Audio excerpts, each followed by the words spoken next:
Good morning. 22 अप्रैल और हम लोग क्लास 10 का हिस्ट्री चैप्टर 1 का पार्ट 5 पढ़ रहे थे। आज हम लोग द रिवॉल्यूशनरीज के बारे में पढ़ने वाले हैं। ठीक है, 2.5 नंबर जो इसका टॉपिक है, पेज नंबर 12 पे चैप्टर 1 देखते हैं द रिवॉल्यूशनरीज का है क्या। एक ऐसे में रिवॉल्यूशनरी आया गैसिपी मैजिनी। देखिए हिंदी में इसे जुत्सिपे मैजिनी बोलते हैं। स्पेलिंग मिस्टेक हो सकता है, नेम में पॉसिबल है, इसलिए उससे इसको कंसीडर न कर। ये लोग का नाम ही ऐसा रहता है, क्या करेगा इंसान। गैस्पी मैजिनी, इसको रिवॉल्यूशनरी का फादर बोला जाता है, शुरुआती क्रांतिकारी था। ये जनरली 1807 में इसका बर्थ हुआ, जन्म लिया। ये जेनोवा नेम का एक जगह था। जेनोवा ये कहाँ पड़ रहा है, तो ये पड़ता है आज के मॉडर्न इटली में। उस समय इटली 7 स्टेट्स में डिवाइडेड था, उसमें से एक था सार्डिनिया पिडमोंट। सार्डिनिया पिडमोंट एक राज्य था, वहां पे ये जेनोवा में जन्म लिया।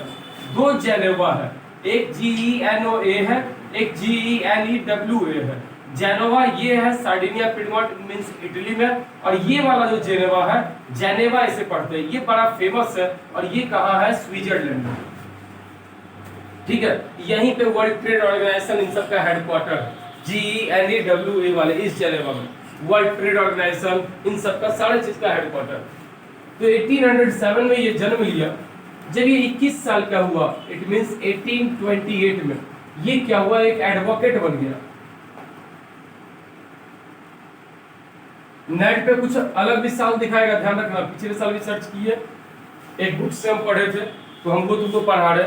नेट पे सर्च किए, थोड़ा बहुत 1 साल का किसी में अंतर था, उसका आप कंसिडर नहीं कीजिए, जितना बता रहे आप समझिए। तो ये एडवोकेट बन गया 21 साल के एज में। 1829 में ये एक सेक्रेट ऑर्गेनाइजेशन जिसका पता राजा को ना हो, राजा के विरोध काम कर रहा हो, उसका ये सदस्य बन गया। और उस ऑर्गेनाइजेशन का नेम था कार्बोनरी। ये उसके बीच में काम करने लगा। 1831 में ये पकड़ाया लोगों को भड़काने में और राजा का पावर हटाने के चक्कर में इसको एग्जाइल कर दिया गया। एग्जाइल मतलब देश से बाहर निकाल दिया गया। देश से बाहर निकाला तो ये फ्रांस का एक शहर है मार्सिलीज, हिंदी में मर्साई, वहां चला गया। वहां पे ये एक सोसाइटी बनाया, यंग इटली। ये चाहता था कि लैटिन भाषा, इतालवी भाषा बोलने वाले सब लोग एकजुट हो जाए। इसको लगा कि सिर्फ मेरे मन में ये सोच नहीं चल रही होगी कि इटली को 7 राज्य से क्या किया जाए, एक राज्य बनाया जाए, ये बहुतों के मन में होगी। तो ये एक सोसाइटी बनाया यंग इटली नेम का, जिसमें युवा लोग जुड़े जो चाहते थे कि 7 राज्य मिला के एक इटली बन जाए। कहाँ पे बनाया, मार्सिलीज में। बाद में 1834 के अराउंड, 1832 में ये जनरली बनाया यंग इटली। 1834 के अराउंड इसको लगा कि सिर्फ इटली में ही थोड़ी, पूरे यूरोप का ये हाल है, लोग यूनिटी चाहते हैं। तो ये यंग यूरोप का एक सोसाइटी बनाया। स्विट्जरलैंड का राजधानी है बर्न। स्विट्जरलैंड का कैपिटल यही है, बर्न। जेनेवा नहीं याद रखना, बर्न उसका कैपिटल है स्विट्जरलैंड का। तो स्विट्जरलैंड के कैपिटल बर्न में एक और ऑर्गेनाइजेशन बनाया, नेम क्या, यंग यूरोप। इसमें युवा पीढ़ी जुड़ेगा, पूरे यूरोप का आया हुआ, जो लोग मिल के क्या फैसला करेगा कि यूरोप में देश को एकजुट किया जाए। बाद में इसको लगा कि अब मेरा संख्या बढ़ा है, पावर बढ़ा है, तो 1848 में ये फिर से ट्राई किया, रिवॉल्ट किया to unify Italy.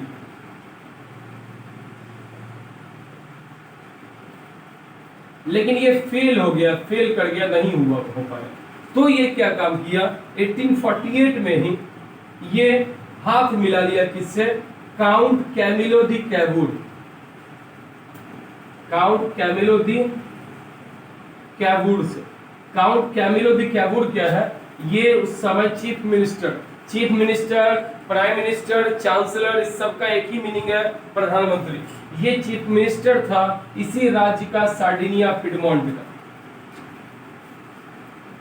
Sardinia Piedmont का, उससे इसलिए हाथ मिला लिया। अब इसको लग गया कि हम आजादी ऐसे नहीं ला सकते, किसको, गैस्पी मैजिनी को।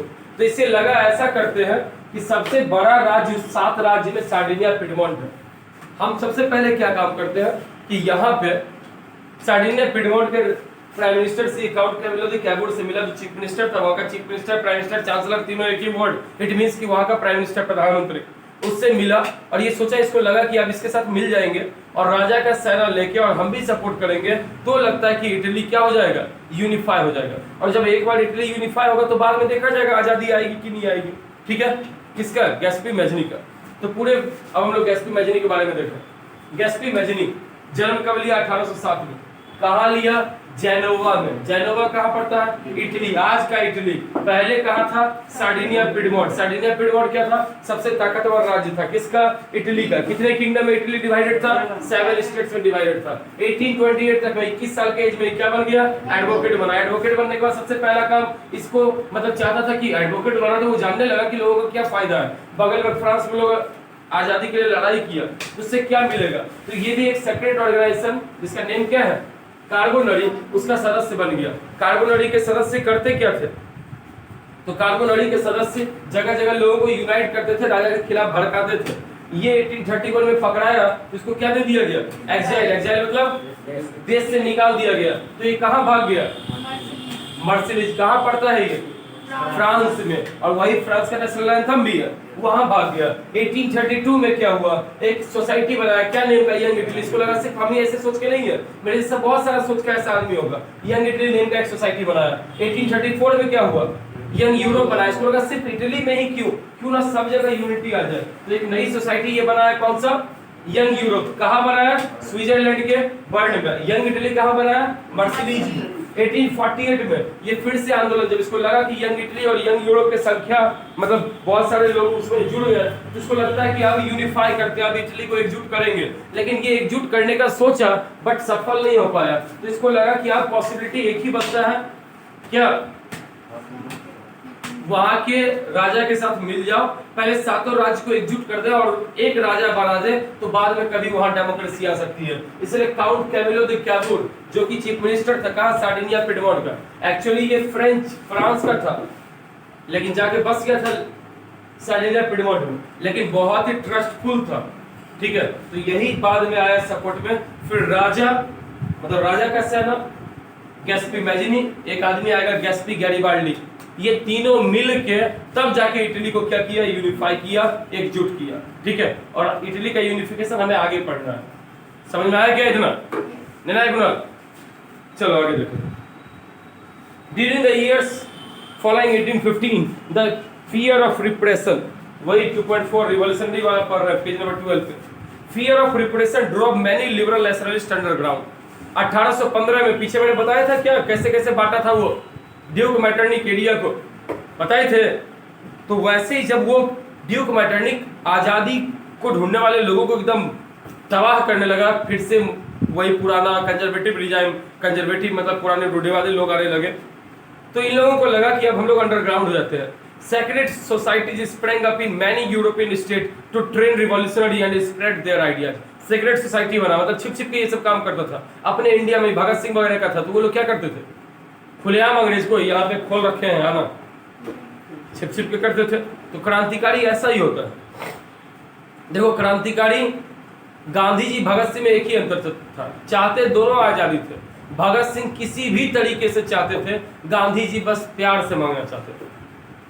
ठीक है, तो रिवॉल्यूशनरी वो होता है जो हिंसा भी करने को तैयार हो जाए, लड़ाई खून खराबा भी करने चाहिए तैयार हो जाए, लेकिन आजाद होना है, बस ये सपना है। तो सेक्रेट सोसाइटी बहुत सारे बन गए और ये अपने आइडियाज को फैला रहे थे। To be revolutionary at this time meant a commitment to oppose monarchical form that had been established after the Vienna Congress and to fight for liberty and freedom। उस समय क्रांतिकारी बनना मतलब 1815 में जब ड्यूक मैटरनिक बंटवारा किया था चीजों का, पढ़े जाके मारिए, फिर वीडियो भेजे वो नहीं देखने के लिए, देखा जी? नहीं समझ में आया उसको? पढ़ने डेली आओगे लेकिन वीडियो नहीं देखोगे डेली। जब आप देख रहे हो कि हालात ऐसा, हम थोड़े कर दिए ये हाल। हमको अच्छा लगता है खाली मेरा बेंच सारा का सारा, इतना बच्चा हो गया था कि हमको दूसरा बेंच बनाना पड़ा था। ये पढ़िएगा तब ना नोट्स बनेगा सब। आप वीडियो देखिए, नोट्स तो मेरे पास पहले से रहता है। अगर हम एक दिन बैठ के अपने मन से सिर्फ लिख लेंगे किसी कॉपी पे तो नोट्स बन जाएगा पूरे चैप्टर का। हम जब पढ़ते थे तब भी नोट्स नहीं बनाए थे क्योंकि याद हो गया था चैप्टर उसी समय। फिर 10 साल बाद पढ़ाना स्टार्ट किए, 2008 में 10th किए और लगता है 15 से फिर 10th को पढ़ाना स्टार्ट किए, 2015 से। लेकिन याद था चीज, सब एक बार रिकॉल किए तो याद होता, तो सब ध्यान है, सब चैप्टर बाय चैप्टर है, तो इसलिए पढ़ाना पड़ता है। लाइन बाय लाइन थोड़ी रहेगा, लेकिन मेन मोटो तो ध्यान ही है।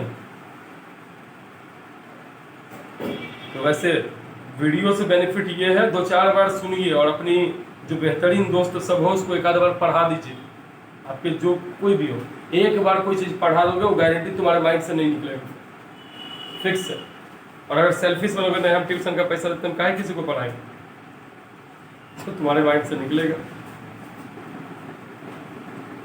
चलिए, तो रिवॉल्यूशनरी बनना मतलब मोनार्कियल फॉर्म ऑफ गवर्नमेंट का अगेंस्ट करना और लिबर्टी आजादी के लिए लड़ना। Most of these revolutionaries also saw the creation of nation state as a necessary part of struggle for freedom।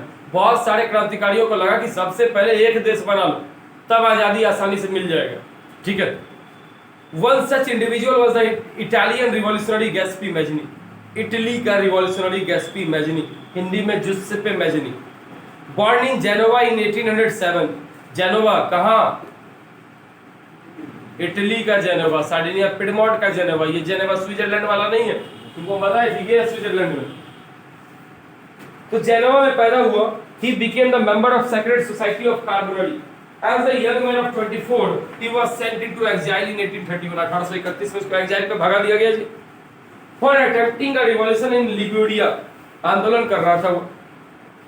He subsequently founded 2 more underground societies, first Young Italy in Marseille, then Young Europe in Bern, whose members are like-minded young men from Poland, France, Italy, German state। सब में युवा लोग, इन्हें कि बूढ़ा सब चाहिए था कि नहीं फिर से जमींदारी ठीक थे, क्या दिक्कत था, वैसा नहीं, सब चाहिए था आजादी का सोच रखने वाला। Mazzini believed that God had intended nations to be unnatural units of mankind, so Italy could not continue to be a patchwork of small state and kingdom। Mazzini का कहना था कि राष्ट्र बना ही है लोगों के भलाई के लिए, तो इतना छोटा छोटा राष्ट्र रहेगा तो कैसे काम चलेगा, कल लोग कोई भी मेरे पे अटैक कर देगा, फिर हम लोगों की भलाई कैसे करेंगे। इसलिए देश का एकजुट होना क्या है, जरूरी है ताकि लोगों की भलाई हो। So Italy could not continue to be a patchwork of small state and kingdom, it had to be forged into a single unified republic within a wider alliance of nations। तो इटली को forge मतलब मिलाना होता है, मिला के एकजुट करना पड़ेगा, एक देश बनाना पड़ेगा। This unification alone could be the basis of Italian liberty। ये यूनिफिकेशन मिलने से ही इटली में आजादी मिलने लगेगी। Following his model, sacred society were set up in Germany, France, Switzerland, Poland। जैसा ये यंग इटली बनाया तो वैसे यंग पोलैंड, यंग स्विट्जरलैंड, ऐसा सोसाइटी सब जगह बन गया। Mazzini relentless opposition to monarchy, हमेशा ये राजा का विरोध करते रहता था। And his vision of democratic republic, और ये पूरे यूरोप में चाहता था कि डेमोक्रेसी प्रजातंत्र आ जाए, लोगों को अधिकार मिले, लोगों का राइट हो।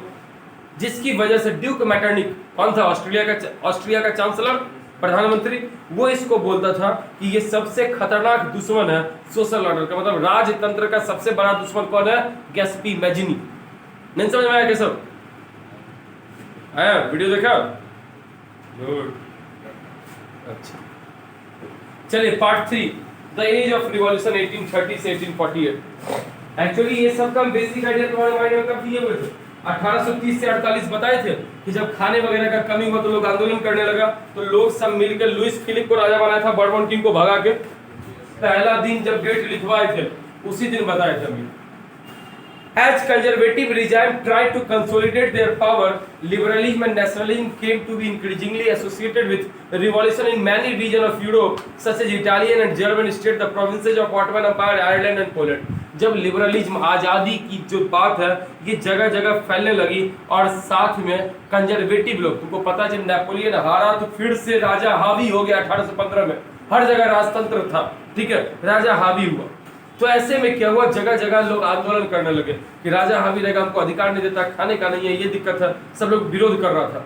These revolutions were led by liberal nationalists belonging to the educated middle class elite मतलब वर्ग, among whom were professor, school teacher, clerk and member of commercial middle class। अब ये आंदोलन, राजा के खिलाफ आंदोलन, आजाद सोच रखने वाले लोग, लिबरल लोग सोच रहे थे। लिबरल लोग कौन थे? तो मिडिल क्लास में पढ़े लिखे लोग। कौन थे पढ़े लिखे लोग? प्रोफेसर थे, स्कूल टीचर थे, क्लर्क थे, ये सब लोग मिडिल क्लास के थे। ये चाहते थे कि क्या आ जाए? आजादी आ जाए। द फर्स्ट अपहीवल, अपहीवल मतलब क्या था? विद्रोह।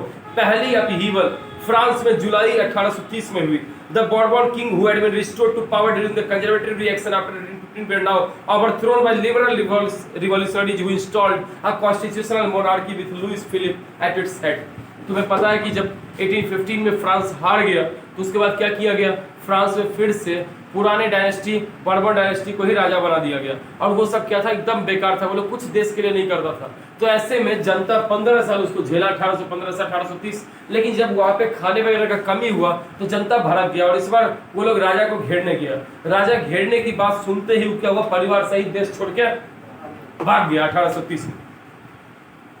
ठीक है, तो जब वो भाग गया तो लोगों को लगा अब क्या करें? तो लोगों ने कॉन्स्टिट्यूशनल मोनार्की बनाया। कॉन्स्टिट्यूशनल मोनार्की, दो तरह की मोनार्की होता है। मोनार्की मतलब राजतंत्र दो तरह की होती है। एक मोनार्की होता है एब्सोल्यूटिस्ट या एब्सोल्यूट पावर, और दूसरी मोनार्की होती है कॉन्स्टिट्यूशनल मोनार्की। इसका मतलब है कि सारा पावर राजा के हाथ रहेगा, चाहे वो कानून बनाना, लेजिस्लेटिव का, एग्जीक्यूटिव का, जुडिशियरी, सारा पावर राजा के हाथ में। और इसका मतलब है कि राजा सिर्फ नाम मात्र का होगा, सारा पावर रहेगा प्राइम मिनिस्टर के हाथ में या चुने गए लोगों के हाथ में। इंग्लैंड में भी कॉन्स्टिट्यूशनल मोनार्की है, हेड रानी है, लेकिन वो क्या करेगी? अपना मनमर्जी चलाएगी? नहीं, वहां पे लोग वोटिंग करके एमपी चूज किया, मेंबर ऑफ पार्लियामेंट, वो सब मिलकर प्राइम मिनिस्टर चूज किया। प्राइम मिनिस्टर जो सजेशन देगा वो मानती है रानी। वो हुआ कॉन्स्टिट्यूशनल मोनार्की, जब राजा का पावर बटा हुआ रहे, अपने मर्जी से नहीं कर सकता उतना काम। और ये एब्सोल्यूटिस्ट मतलब इस सबके दिमाग वाला यही पैदा लेता है, सब एक ही कारण सब पावर है, वो अपने आप को सुपीरियर समझता है। तो लुइस फिलिप को बनाया गया राजा। ये कैसा राजा था? Constitutional monarchy. बोला गया था कि फ्रांस अगर छिपता है, ड्यूक मैटरनिक बोला था, तो पूरे यूरोप को जुकाम पकड़ लेता है। मतलब फ्रांस में जो क्रांति होगी वही कहाँ होगा? यूरोप में। मतलब 1830 में अगर फ्रांस में क्रांति हुई तो अब सब जगह शुरू हो जाएगा, यूरोप के हर देश में। The July revolution sparked an uprising in the Brussels which led to Belgium breaking away from the United Kingdom of the Netherland. जुलाई रिवॉल्यूशन ऐसा स्पार्क के तौर पे आया जिसकी वजह से बेल्जियम टूट के अलग हट गया, किससे? नीदरलैंड से। ठीक है, an event that mobilized nationalist feeling among the educated elite across Europe was the Greek War of Independence। जरा सा ग्रीस का देखिए। ग्रीस बड़ा पुराना देश है, बड़ा पुराना देश है।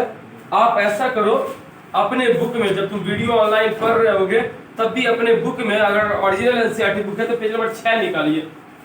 पेज नंबर 6 जब आप निकालेंगे, एक मैप होगा उसमें दिया हुआ है, पेज नंबर 6 पे एक मैप होगा। वहां देखिए ग्रीन कलर का होगा, वो ऑटोमन एम्पायर है। उसी में देखिए ब्लू जैसा पानी होगा, वहां नीचे लिखा होगा ग्रीस। दिखा क्या? हिंदी में यूनान, इंग्लिश में ग्रीस। मिला जी? नीचे से चलो तो ग्रीस, वो ग्रीस है। मतलब ग्रीस पे कब्जा भी किसका है? Ottoman Empire. अब ऑटोमन एम्पायर क्या है? ऑटोमन एम्पायर मुस्लिम एम्पायर है। ऑटोमन एम्पायर मुस्लिम एम्पायर है और इसका मेन हेडक्वार्टर कहां से ये लोग रूल करता था? टर्की से। ये लोग कहां से कर रहा था? टर्की से। अब ग्रीस पे इसका कब्जा है। ग्रीस के लोग चाहते थे आजादी, तो ग्रीस के लोग आजादी चाहते थे, तो वहां 3 तरह के लोगों ने उसको सपोर्ट किया। सबसे पहले ग्रीस के नागरिकों ने, जो ग्रीस के सिटीजन थे। दूसरे वो लोग जो आंदोलन करने के चक्कर में ग्रीस से भगा दिया गया था उनको, तो people who were sent to exile from Greece, वो लोग सपोर्ट किए। और तीसरा, ग्रीस पूरे यूरोपियन कल्चर का सबसे पुराना, सबसे ओल्डेस्ट है, तो लोग उसमें इंटरेस्टेड थे, लोग उसको मानते थे, अट्रैक्शन था उसकी तरफ। तो ऐसे में अब देखो, अयोध्या हमारे यहाँ नहीं है, यूपी में है, लेकिन क्या हम बिहारी को अयोध्या पसंद नहीं है? मक्का मदीना हमारे भारत में नहीं है, लेकिन हम बिहार में भी जो मुस्लिम भाई हैं, क्या उनको मक्का मदीना पसंद नहीं है? तो वैसे ही ग्रीस बहुत पुराना कल्चर था, तो ऐसे में यूरोप के हर देश का इंटरेस्ट था किसकी ओर? ग्रीस की ओर। तो बहुत सारे कंट्री के लोग ग्रीस को सपोर्ट। तो अगर आपसे पूछेगा explain Greek war of independence. आप कैसे लिखोगे, ध्यान से सुनते जाना। सबसे first point, actually Greece was ruled by Ottoman Empire before 1832। 1832 के पहले Ottoman Empire. The Ottoman Empire was the Muslim empire which capital was at, capital कहां पे था? टर्की में। टर्की कई शहर अंकारा पड़ता था, वही कैपिटल है, या कॉन्स्टेंटिनोपल आएगा शहर है। थर्ड नंबर में, the Greece war of independence started in 1821। 1821 से लोगों ने विद्रोह किया। This revolution was supported by three types of person. The first one were the citizens of Greece, second were the citizens of Greece who were sent to exile, and the third one were the people of all over Europe who were deeply interested in the culture of Greece. समझ में आया क्या? तीन तरह के लोग support किए। इसी में एक आदमी था लॉर्ड बायरन, वो इंग्लैंड का पोएट था। लॉर्ड बायरन वो इंग्लैंड में पोएट था। वो क्या किया, बहुत सारा कविता वगैरह लिखा इंग्लैंड में, तो कुछ पैसा जमा हुआ और उस पैसा से वो लड़ाई करने गया ग्रीस में, जहां बुखार से मर गया। लड़ाई करने गया, बुखार से मर गया। खराब बात है कि नहीं? ऐसे मरता तो ठीक है। तो वही पैराग्राफ है नीचे। ऐसा इवेंट नेशनलिस्ट फीलिंग वाला पढ़े लिखे लोगों में हुआ ग्रीक वॉर ऑफ इंडिपेंडेंस में। ग्रीक ऑटोमन एम्पायर का कब्जा था 15वीं शताब्दी से। रिवॉल्यूशनरी नेशनलिज्म स्पार्क यहाँ हुआ, तो ग्रीक 1821 में यहाँ आंदोलन शुरू हुआ। नेशनलिस्ट ग्रीक में कौन कौन सपोर्ट किया? तो एक तो ग्रीस के नागरिक, मतलब नेशनलिस्ट वहां के, दूसरे जो ग्रीक के लोग एग्जाइल चले गए थे, और तीसरे जो वेस्टर्न यूरोपियन कंट्री जिनको सिंपैथी था, ग्रीक कल्चर में इंटरेस्ट था, उनका। पोएट और आर्टिस्ट भी ग्रीस के लिए बहुत ज्यादा सिविलाइजेशन और इसके लिए स्ट्रगल लिख रहे थे। और कुछ लोग तो इसलिए भी सपोर्ट किया कि ग्रीस एक क्रिश्चियन कंट्री है और उस पर मुस्लिम कंट्रोल किए हुए, तो धर्म के आधार पर भी लोग सपोर्ट किया उसको। The English poet Lord Byron organized funds and later went to fight in the war, where he died of fever in 1824. English poet Lord Byron था, वो क्या किया, लड़ाई के लिए फंड वगैरह इकट्ठा किया, और 1824 में वो बुखार से क्या हो गया, मर गया। Finally the treaty of Constantinople, Hindi में कुस्तुतुनिया, इंग्लिश में कॉन्स्टेंटिनोपल, ये एक शहर है, इसका आज का नाम है इस्तांबुल। नाम तुम सुने होंगे, बॉलीवुड में फिल्म है मिशन इस्तांबुल, एक था टाइगर जिसमें सलमान खान है, उसमें सीन है इस्तांबुल का। बहुत बड़ा व्यापारिक शहर है टर्की का इस्तांबुल, ठीक है। तो वहीं पे एक ट्रीटी हुई 1832 में, जिसके बाद ग्रीस को क्या मान लिया गया, इंडिपेंडेंट नेशन मान लिया गया। समझ में आया क्या? तो जय हिंद। हम आज